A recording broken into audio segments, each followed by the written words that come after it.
morning, students. Our subject is wastewater management. We are in Unit 5. Present, our topic is manufacturing process and origin, characteristics, effects, and treatment methods of fertilizers. So, guys, regarding in this topic, what is the manufacturing process of the fertilizers and what is the origins? Origins means effluents, and what are the characteristics and what are the effects, and how can we treatment methods of the fertilizers from the waste. These all things we will discuss in our class present.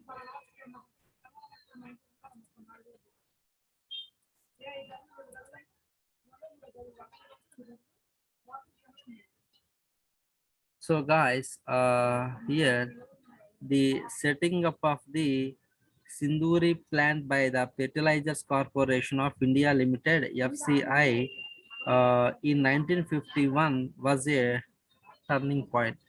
Here, guys, the introduction is Indian soils are generally deficient in fertilizing elements, namely nitrogen, phosphorus, and potassium, and do not give high yields. So the first point is, guys, Indian soils are generally deficient in fertilizing elements, namely nitrogen.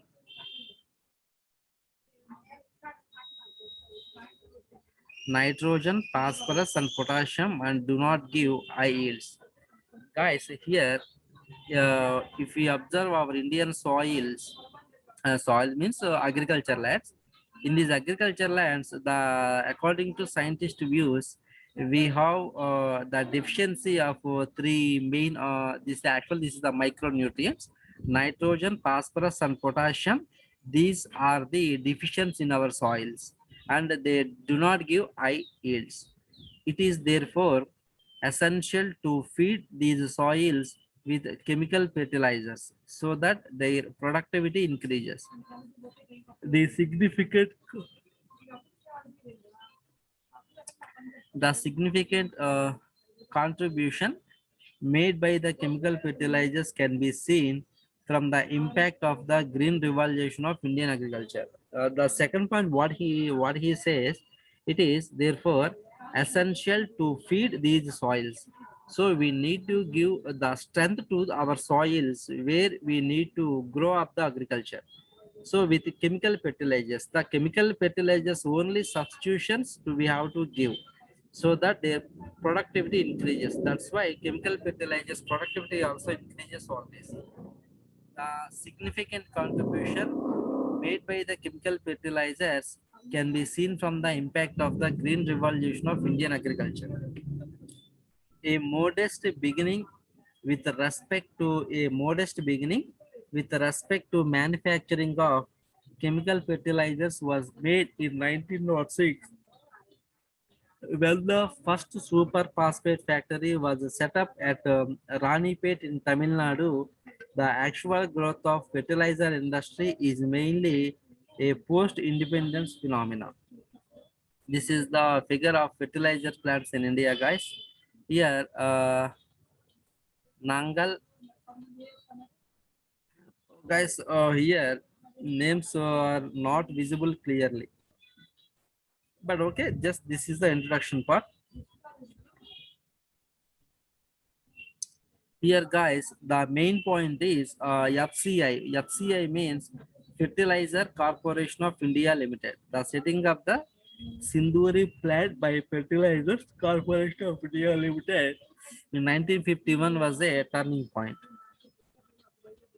So, types of fertilizers: single nutrient, straight fertilizers. Example: urea, ammonium sulfate, ammonium nitrate, and ammonium chloride. Guys, here the types of fertilizers means single nutrient is the one type fertilizers, multi nutrient fertilizers is the second type, and binary NP, NK, and PK fertilizers and NPK fertilizers. So four type of fertilizers is there. The first we discuss about the single nutrient or straight fertilizers. Example: urea, ammonium sulfate, ammonium nitrate. Ammonium chloride is the single nutrient fertilizers. Multi-nutrient fertilizers means consist of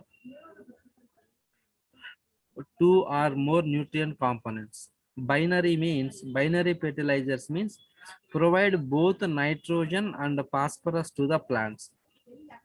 Nitrogen, phosphorus, nitrogen, potassium, and phosphorus and potassium. Here, guys, NP means nitrogen, phosphorus, NK means nitrogen, potassium, PK means phosphorus and potassium fertilizers. This is the binary fertilizers. Next, fourth one is the NPK fertilizers. NPK fertilizers are three component fertilizers providing nitrogen, phosphorus, and potassium. So finally, if anybody asks you how many types of fertilizers means single nutrient, multi-nutrient, and a binary and NPK. So manufacturing process, guys, ammonia synthesis, a mixture of pure nitrogen and a pure hydrogen in a proportion of 1:3 by volume is compressed under 200 atmospheric pressure and passed through chamber catalyzer heated to 500 to 550 degrees centigrade containing finally divided iron which acts as catalyst and molybdenum acts as promoter. Nitrogen combines with the hydrogen to form ammonia. These gases containing ammonia and unreacted nitrogen are cooled under pressure. When ammonia is liquefied and other gases are recycled to the reaction chamber to get more ammonia. The reaction is exothermic and ammonia thus generated is the reaction is exothermic and ammonia has generated is used in urea manufacture, urea synthesis. Naphtha or natural gas is treated with steam and hot air to produce carbon monoxide, carbon dioxide, and hydrogen. Carbon dioxide is separated and sent to urea synthesis plant. Separation is done by using potassium carbonate, monoethanolamine, diethanolamine, and caustic soda.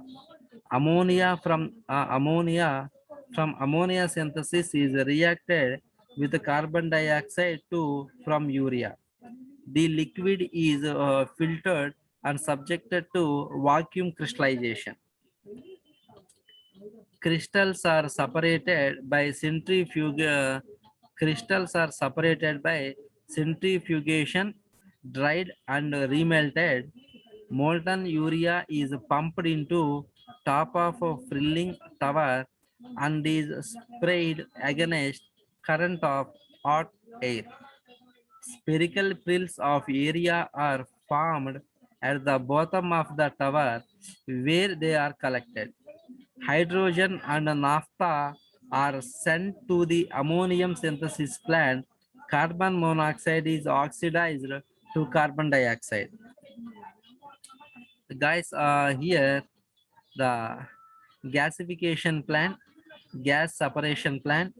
Here, guys, naphtha or natural gas to stream reforming, and here air and steam added. So CO2 dot H2 by CO2 is equal to shift converter, and also air and steam also added to shift converter, and CO2 plus N2 and H2 is reaches to gas absorption tower. Here, guys, here like from gas absorption lower to reboiler to CO2 gas to urea plant, or reboiler to monoethanolamine K2CO3 arsenic, and again to the gas absorption tower. So from gas absorption tower to H2N2 and CO, and from H2N2 and CO2 methonator.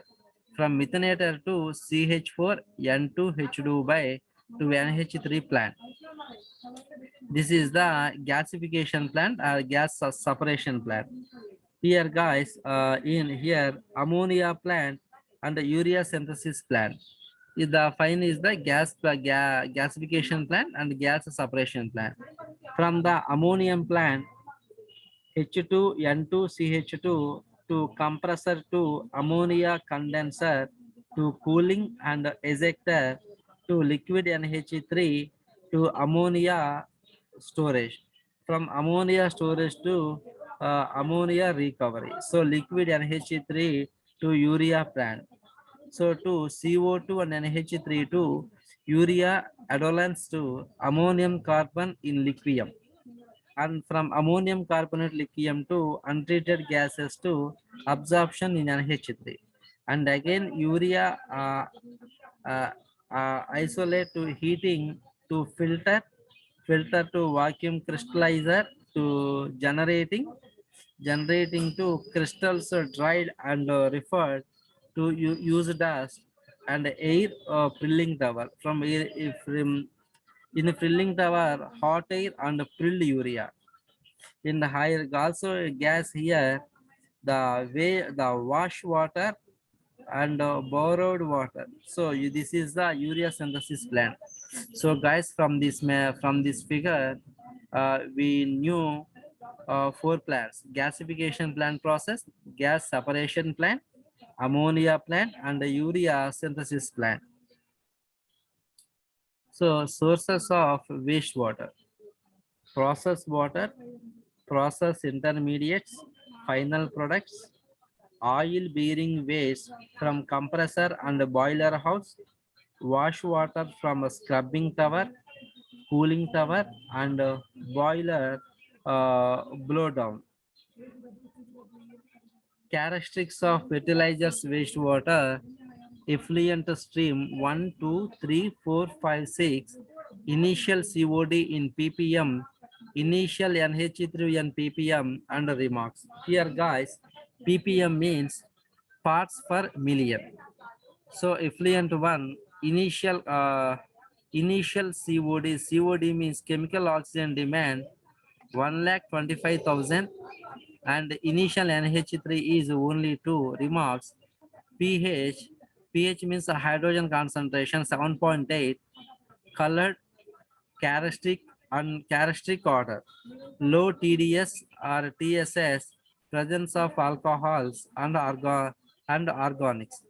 In effluent stream 2, initial chemical oxygen demand is 946 ppm, but in initial NH3N 1700 1710 parts per million. It's a very high AN. In streamline 3, initial chemical oxygen demand is 460 parts per million. Initial NH3 is 86 parts per million. Remarks is pH 10.6 or low TSS and TDS is less than 2000. In effluent stream 4, the initial chemical oxygen demand is 130 parts per million, but here in initial NH3 1330 parts per million. Here pH in remarks, pH is 10, high AN and very low TDS or TSS. In effluent stream 5, initial chemical oxygen demand and 530 parts per million. pH is 9.6 and a low chemical oxygen demand. Effluent stream the sixth effluent stream, initial chemical oxygen demand is 170 parts per million. Initial NH3 is 276 parts per million. pH is 11. TDS is less than 2000. Layout of treatment plant. Here guys, flow diagram for effluent treatment for a complex fertilizer plant. Here guys, మాట సులువుగా మాట్లాడమ్మా.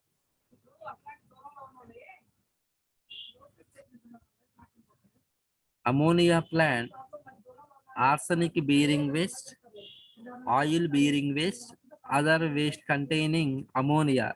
Here guys, NH3 is nothing but ammonia. From oil separator to evaporation. Here guys, from ammonia, this is the ammonium plant. In urea plant, NH3 and urea is nitrification and carbon source denitrification. Boiler plant and ammonia sulfate plant, sulfuric acid plant, and demineralizer cation exchange effluent or anion exchange effluent is the effluents are come out. And the phosphoric acid plant and DAP plant is called a HT. So limestone mixing tank and settling tank, lime sludge for disposal. Flow diagram for effluent treatment for complex fertilizer plant. Vortex diode for hydrodynamic cavitation. Here guys, vortex diode means a fluidic diode based on the difference in fluid flow between the situations with the fluid entering the chamber tangentially producing there a rotation and with the fluid entering axially. When the rotation is absent, this type of diodes particularly situated for operation at relatively low operating frequencies because startup of the rotation in the chamber takes a considerable time. So this is called the layout guys. Industrial wastewater samples were obtained from different locations and plants from a local fertilizer industry and were used for effluent treatment as such without any pre-treatment or addition of chemicals. The effluents were characterized for their initial chemical oxygen demand, ammonical nitrogen, and other physical chemical parameters. Absorption equilibria studies were carried out using different absorbents at ambient conditions. Cavitation technique was employed using vortex diode and using different pressure drop conditions. The temperature of a bulk liquid was maintained by circulating coolant through coils in the holding tank. Effect of flow rate and the pressure drop was studied and the samples were withdrawn for analysis at regular intervals.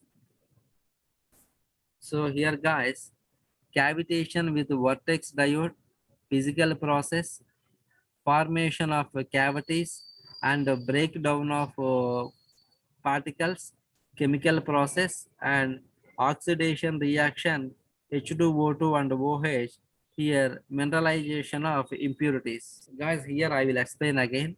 The first one is cavitation with vortex diode from physical process.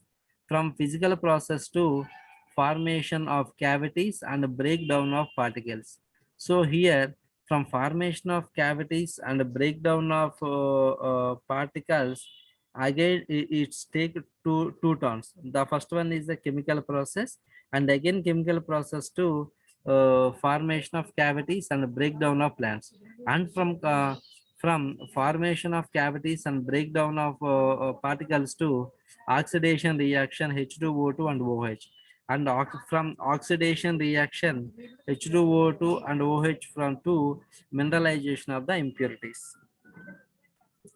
So results of cavitation and effluents. Here guys, parts per million and taking on y-axis from 50 to 1,40,000 and 52 stream 1 stream 2 and is like 1 2 3 4 5 6. Here COD is the this color indicates, green color indicates the COD initial and cement color indicates the COD final. So results of cavitation and effluents. Here guys, ppm also taking on the y-axis and the stream 1 to stream 6 taking on the x-axis. Here from ppm values 0 to 1800.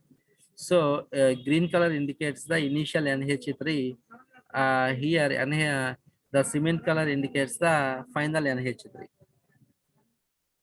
So conclusion, guys, hydrodynamic cavitation using vertex diode appears to be an effective method for the treatment of industrial wastewaters.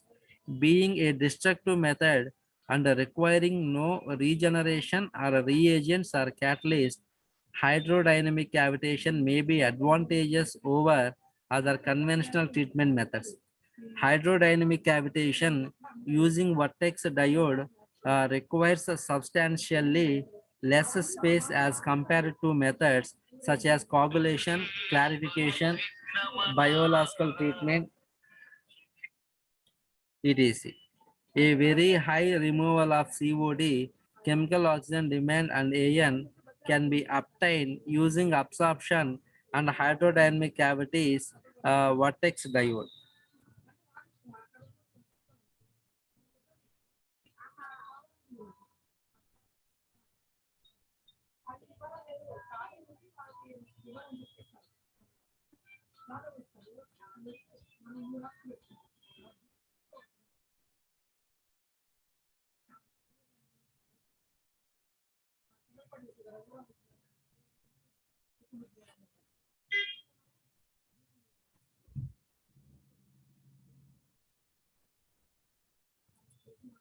So guys, this is the anyway, guys, thank you for all of your patience. In the next lesson, I will teach the next topic. Thank you, guys. Thank you very much.